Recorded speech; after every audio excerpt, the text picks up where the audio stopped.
us what you do and a little bit about your career journey. Yeah, well, I'm the CMO of Brex. I've been at Brex now for about 15 months. Prior to Brex, I was at an analytics software company called ThoughtSpot for about 8 years. And prior to that, I was at Salesforce for many years. Prior to that, I started my career as an investment banker doing tech M&A. So that's the short history. Okay. So tell me a little bit about why you've been on the tech side and software for quite a while. Why now go back to finance or to FinTech? Yeah. Well, I've marketed CRM. My last 2 years at Salesforce, I did application development. I spent the prior 8 years in analytics. I'm a big fan of big markets that can reach a lot of different sizes and shapes of companies. And so macro, I'm attracted to that. FinTech was attractive to me, first of all, because it provides that, but it also is something new where you've got this cool combination of financial services and software.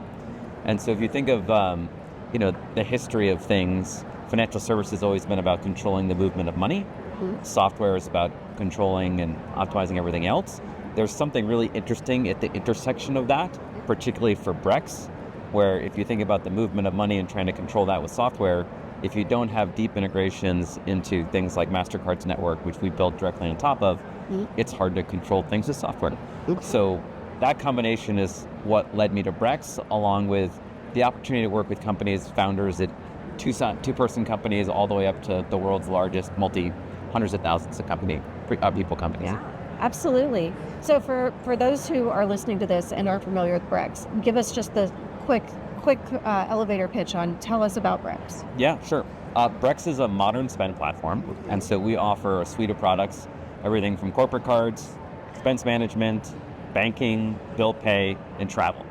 And so it's a bit of all in one, and as I mentioned, we service everything from small startups, founders, which we have about 30% of every startups today use Brex, all the way up to the world's largest companies. We have 150 public companies now on Brex, companies like Coinbase, ServiceTitan, some really big companies.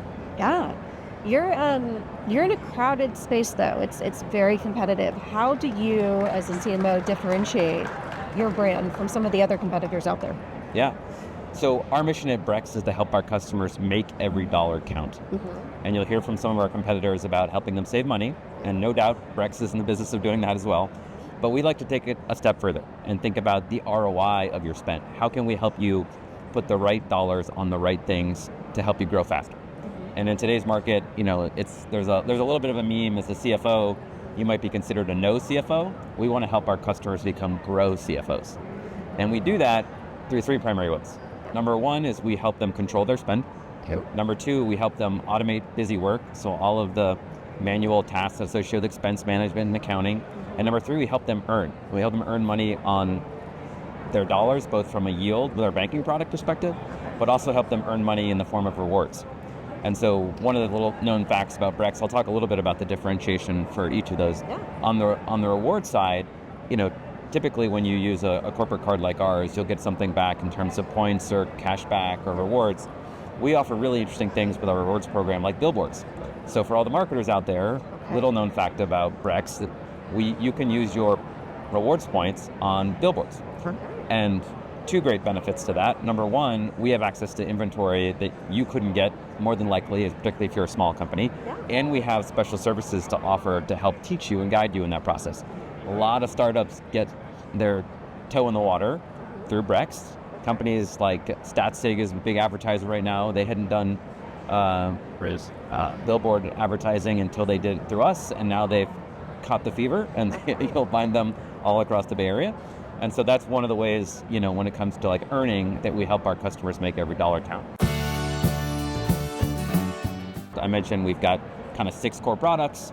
We sell our products to everything from a 2-person startup to multi-thousand enterprise and everything in between. And what we find is that in those different segments of customers, they use our products in slightly different ways. So it can be complicated. And I spend a lot of my time trying to think about the right message for the right audience and the right proportion of energy for our marketing team for them. And so the Navan partnership, we're going to still compete on the lower end of the market, but generally for companies that are roughly 1,000 and above, our partnership with the Navan is a great offering. And so we'll let the customer all customers want choice, and so we're making a big push on that. So we've announced that very publicly to the press and to our customer bases. About 10 days ago, we made a big push. If you're walking around the conference here, you'll see billboards for the new product on the street, which is exciting. And so we're making a big push behind that. Not only is it valuable for our potential customers, but it underscores one of the key value props. Like Navan is a very established FinTech company that's been in business for a long time, and choosing to use our embedded product and some of the power of our global card really speaks volumes to other embedded customers and our core customer base about the power of what Brex has built directly on top of MasterCard. How much time and energy are you spending on marketing to your existing customers and getting them to grow with your company versus new customer acquisition? Yeah. Where do you prioritize so people? Well, Brex has 25,000 customers today. I mentioned that a third of all startups sign up for Brex, whether our banking product or our corporate card product is usually how they start. And then as they mature with us, they tend to use products like our bill pay product, our travel product, more of our accounting integrations, but that's generally how it starts. Right now, I'm spending a lot of time thinking about our install base and how basically they use more of our software. Yeah. And so typically our corporate card is for the marketers out there, it's a classic product-led growth offering, right? Like we do a lot of brand advertising. People can sign up for the card for free, start using it for free. The software is really where a lot of value gets added and a lot of automation and a lot of the earning happens. And so that's trying to teach them once they've gotten their first taste of Brex, what more we can do for them is a big part of our overall strategy. So you've been at Brex for a little bit over a year. We said 15 months. How do you approach creating the marketing strategy and the plan for a brand like Brex? Yeah. Well, first of all, it comes down to the suite of products that we have and the segmentation by customer. So that starts. And then I think you touched on the fact that we have an acquisition business, and then we have 25,000 current customers to upsell into. And so understanding those dynamics and allocating resources is kind of the foundation. Yeah. The other part I mentioned is we're a product-led growth company, and so brand spend actually is very high ROI for us. So one of the reasons why we've become experts in brand advertising for our customers and offering that Billboard Rewards program is that we've done a lot of it. So we kind of know what we're up to, and we've done some really innovative campaigns over the years. We get a lot of comments on our Concur campaign that we did, and today, if you were to go into any of the major metros, you're likely to see one of our brand campaigns, which is the Make Every Dollar Count campaign. And so today, I'm doing a couple things. I'm putting a lot of emphasis behind brand, a lot of emphasis behind storytelling, and like how do we differentiate? And we differentiate really on those three pillars. I mentioned control, automation, and earning. And so we've got stories behind each of those. If you look a little closer at our brand campaign right now, you'll see we have customers focused, showcased in them across those three pillars. And so you'll see customers talking about the value that they get from Brex. And then I'd say one more maybe two big tactical things that we're doing. One is that you've seen this explode in the B2C world. There's just the rise of the influencer. And people buy from people. And so you're seeing a lot more focus on that. And so, for instance, you'll see us launch products. Our CEO, when he announces new products, gets a lot more traction than our corporate handles on social media, for instance. And so using more of our customers and our executives as people to launch new products and value props has become a big factor. The second kind of big tactical thing we're doing is embracing AI. And so using AI both to help write marketing campaigns and content, using AI to make all of our data and signals and customer prospect targeting smarter is another big factor. And so that kind of gets to the ROI of marketing. There's a lot happening in the AI world right now. And I mean, my message to every marketer is that you've got to be on the forefront trying to capitalize on that. And that's where I'm personally spending a lot of my time, and our team is one. We sit in a highly regulated space. It's a challenge for a lot of our marketers, whether compliance will even let them look at AI, right, or use an AI tool. What are some of the ones that have worked for you? Yeah, well, we've used AI to do simple things like write web copy, so write content, and so you can feed it prompts and it'll create content for you. And so in the world of SEO marketing, search engine optimization, it's a very efficient and powerful tool. Another place we're using it is to automate messages that our SDRs send. And so, using AI to find insights about prospects, craft emails, target emails to certain prospects, have them reviewed by our inside sales team, but to pull all that together in a more efficient way. We find that a lot of our salespeople spend time kind of hunting for who to talk to, trying to figure out what to say. AI takes those two steps and radically shrinks them. Yeah. And so that's been a huge lever for us. There's a lot happening also in the data space. Yeah. And so aggregating data, scoring potential customers to talk to.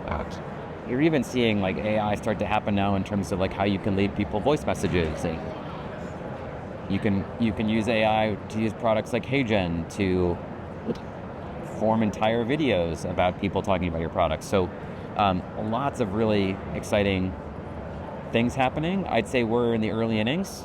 We're trying all of the products right now, trying to make sure that the ROI is there before we invest. Lots of pilots happening right now, but it's exciting, and it's going to radically change everything that we do. And so you got to roll up your sleeves and get involved. Tell me about ROI. So you mentioned that you spend a lot of time on brand campaigns, which sometimes don't get very much credit in terms of ROI, right? It's a little harder to prove than, for example, those direct digital marketing plays, things like that. But so when you're spending time on brand campaigns, tell me how you report that ROI back to your leadership, how you show it, and how you justify those brand campaigns. Yeah, and so there's really two ways to look at it. One, and every brand marketer will say, it's let's monitor the brand health and the brand recall and look at those very high level stats. And we certainly do that, and that's generally the number one reason to invest in branding.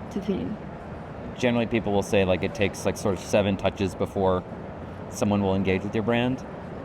You also know that people are rarely in a buying cycle when they see you, so you have to be there for when the time is right.